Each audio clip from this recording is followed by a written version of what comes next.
Israel സുരക്ഷിത മേഖലയായി പ്രഖ്യാപിച്ചിരുന്ന പാലസ്തീനിലെ അഭയാർത്ഥി ക്യാമ്പിൽ ഇസ്രായേൽ നടത്തിയത് നരനായാട്ട്. ചിന്നച്ചിതറിയും ചാരമായും കൈകാലുകൾ അറ്റ നിലയിലുമൊക്കെയായി മൃതദേഹങ്ങൾ കണ്ടു നിൽക്കാൻ പോലും കഴിയാത്ത അവസ്ഥയിലായിരുന്നുവെന്ന് സംഭവത്തെ അതിജീവിച്ചവർ വിവരിക്കുന്നു. അന്താരാഷ്ട്ര കോടതിയുടെ മുന്നറിയിപ്പുകളെല്ലാം കാറ്റിൽ പറത്തിയാണ് ഇസ്രായേലിന്റെ ഈ അതിക്രമം. കൂടാതെ അഭയാർത്ഥികൾ താമസിക്കുന്ന ടെന്റുകൾക്ക് സമീപം UN ക്യാമ്പ് പ്രവർത്തിക്കുന്നുണ്ട്. UN ക്യാമ്പുകൾക്ക് സമീപം ആക്രമണം നടത്തരുതെന്ന നിയമവും വകവയ്ക്കാതെയാണ് ഇസ്രായേൽ ആക്രമണം നടത്തുന്നത്. ഹമാസ് നേതാക്കളായ യാസീൻ റവി, ഖാലിദ് നഗർ എന്നിവരെ കൊലപ്പെടുത്താനാണ് റഫേൽ ആക്രമണം നടത്തിയതെന്നാണ് ഇസ്രായേൽ സൈന്യത്തിന്റെ ന്യായം. തിങ്കളാഴ്ച രാത്രി പലസ്തീൻ അഭയാർത്ഥി ക്യാമ്പുകൾക്ക് നേരെ ബോംബിട്ട് സ്ത്രീകളും കുട്ടികളും അടക്കം 46 പേരാണ് വെന്തുമരിച്ചത്. 249 പേർക്ക് സാരമായി പരിക്കേൽക്കുകയും ചെയ്തിട്ടുണ്ട്. പരിക്കേറ്റവരിൽ പലരുടെയും നില അതീവ ഗുരുതരമാണ്. പ്രവർത്തനക്ഷമമായ ആശുപത്രികളോ മറ്റ് സംവിധാനങ്ങളോ ഇല്ലാത്ത സാഹചര്യത്തിൽ മരണസംഖ്യ ഇനിയും ഉയർന്നേക്കുമെന്നാണ് പലസ്തീൻ റെഡ് ക്രസന്റ് സൊസൈറ്റി അധികൃതർ അറിയിക്കുന്നത്. റഫേൽ കൂടുതൽ പ്രദേശങ്ങളിലേക്ക് കടന്നുകയറി ആക്രമണം തുടരുകയാണ് സൈനിക ടാങ്കുകൾ. ഈ 46 പേർ കൂടി കൊല്ലപ്പെട്ടതോടെ ആകെ മരണം 36,096 81,136 പേർക്കാണ് പരിക്കേറ്റത്.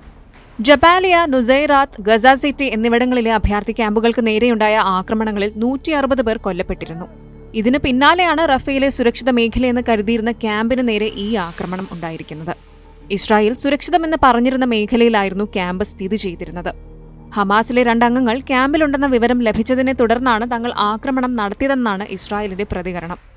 ഗാസ നഗരത്തിൽ നടന്നുകൊണ്ടിരിക്കുന്ന വംശഹത്യക്കെതിരെയും ആക്രമണത്തിൽ ദുരിതമനുഭവിക്കുന്ന പലസ്തീനികൾക്കുമായി ആഗോള പിന്തുണ പ്രവഹിക്കുമ്പോൾ ഓൾ ഐസ് ഓൺ റഫ എന്ന വാചകം സോഷ്യൽ മീഡിയയിൽ ട്രെൻഡിംഗ് ആവുകയാണ്. All eyes on Rafah campaign ആഗോള ശ്രദ്ധ ക്ഷണിക്കുന്നത് ഇസ്രായേൽ സൈന്യം നടത്തുന്ന ക്രൂരതകളിലേക്കാണ്.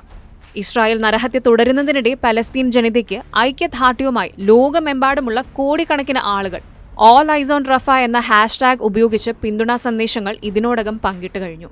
നടന്നുകൊണ്ടിരിക്കുന്ന യുദ്ധത്തെക്കുറിച്ചുള്ള അവബോധത്തിനായുള്ള ആഹ്വാനമായി ഈ വാചകം നിലകൊള്ളുകയാണിപ്പോൾ. ആക്രമണത്തിൽ അന്താരാഷ്ട്ര തലത്തിൽ പ്രതിഷേധം വളരെ ശക്തമാകുന്നു. US പ്രസിഡന്റ് ജോ ബൈഡൻ ഉൾപ്പെടെ ലോകമെമ്പാടുമുള്ള നേതാക്കൾ റഫയ്ക്കെതിരായ ഇസ്രായേൽ ആക്രമണത്തെ വിമർശിക്കുകയാണ്. നിരാലംബരായ മനുഷ്യരെ കൊന്നൊടുക്കുന്ന ഇസ്രായേൽ ആക്രമണം പ്രതിഷേധാർഹമെന്നായിരുന്നു ഫ്രഞ്ച് പ്രസിഡന്റ് ഇമ്മാനുവൽ മാക്രോൺ പറയുന്നത്.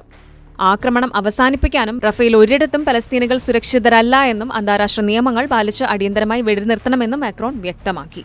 ഹമാസും ഇസ്രായേലും തമ്മിൽ വെടിനിർത്തലിന് മധ്യസ്ഥത വഹിക്കുന്ന ഖത്തർ വെടിനിർത്തൽ ചർച്ചകൾ സങ്കീർണമാകുമെന്നും അറിയിച്ചു.